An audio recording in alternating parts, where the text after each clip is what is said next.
Hi again. I recently did a video called Speculating the Watts about the Chris Watts case, and I did an addendum. This case may not go away anytime soon because there's two things about it. One is that everybody is just so mind blown about how this could have happened. But the second thing is that there is so much video. There's all the body cam from the police officers, and then there are all those videos from Shanann making it have a window into all the things that happen, and also trying to understand some more, because in those videos everybody looks just like normal people. So I wanted to add one thing that I wanted to say about the my video is that I definitely was not trying to place any blame on Shanann Watts' behavior. There's absolutely nothing that could possibly justify anyone murdering another human being, another person. So no, I was not trying to justify Chris's behavior. I thought I was very clear explaining that I was not. I wanted to also explain a little bit about my understanding when you talk about the DSM-4 or DSM-5, which explains the different personality disorders, and it talks about narcissism or narcissistic personality disorder being one disorder, and then the DSM has classified antisocial personality disorder as one big chunk that includes sociopaths and psychopaths. But there are videos with information making a differentiation what the difference is between a sociopath and a psychopath. My understanding from the videos that I've observed, and including even narcissism, if you look at narcissism, sociopathy, and psychopathy, they seem to be like degrees of pathology. The sociopaths are usually people that get in trouble with the law. They may rob someone at gunpoint. They may do things like this, burglarize. Those are usually people that are sociopaths. And but these people might have remorse. They may have a place where this is how much I would do, but I wouldn't cross this line. They will have feelings and sentiments for their family or their friends and so forth, people that they feel they have allegiance with. The psychopath, as far as my understanding, is zero feelings for others. They just have nothing, no feelings or regards for other people.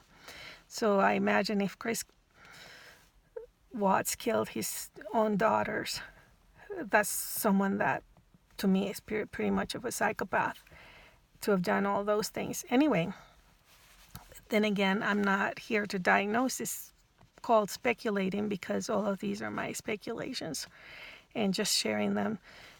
I'm sharing them because I first was starting to feel a little sympathy for this guy, and I watched a video that clarified for me that this is obviously a very classical psychopath, and the psychopaths, they can fool you. They can fool you into thinking that they look like good people, even when he's being interrogated and he's still lying through his teeth.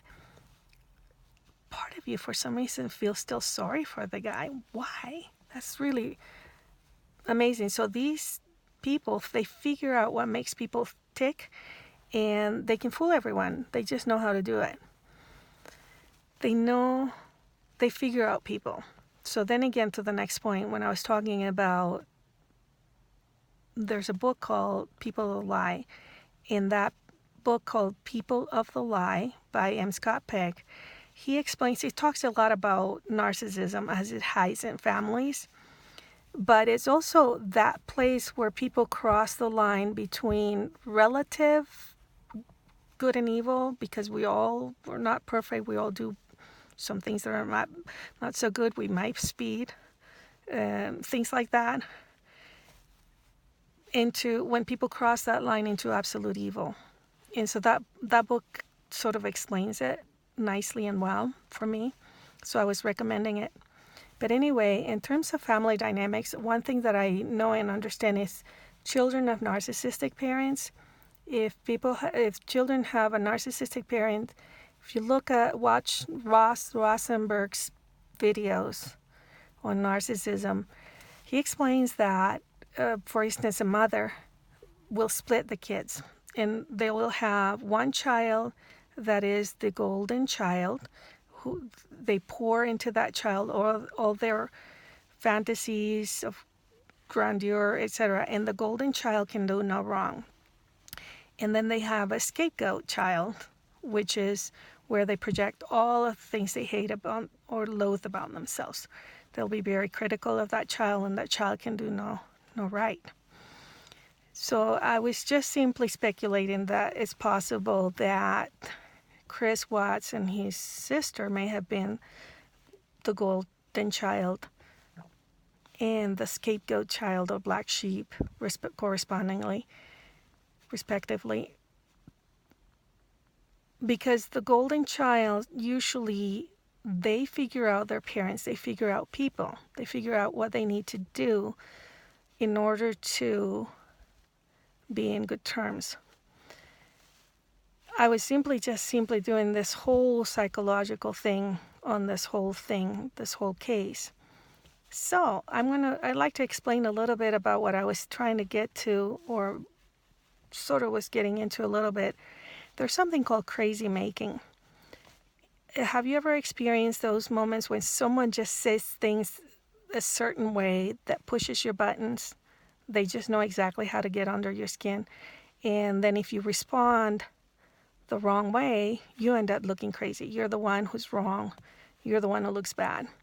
So I was trying to explain a little bit that it's possible that Shanann Watts was starting to build perhaps a very subtle animosity towards her husband, and that was probably founded on her mild resentment over his passive-aggressive behaviors. For instance, she had roast now for 2 weeks because he prepared both roasts and things like that. So passive-aggressive behavior is behavior that people do that tend to affect other people adversely. For instance, people who are chronically late, they're always late for everything, making other people wait for them. And these behaviors tend to make the other person angry. And so that's the definition, or more or less, of the passive-aggressive behavior that people have. So the other thing that I wanted to say is that I'm trying to gather my thoughts here because I'm in my car and I don't have my notes with me. I had things to say about Chris Watts' mother, but I'll put those in another video. In the meantime, please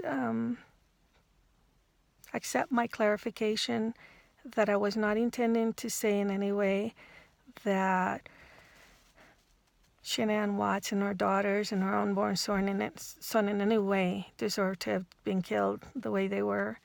I was trying to say the opposite to that. I was trying to say why we shouldn't feel all this sympathy and feeling all these things that we feel about someone who doesn't have any regards for anyone or life in general. So, and which is that is Chris Watts.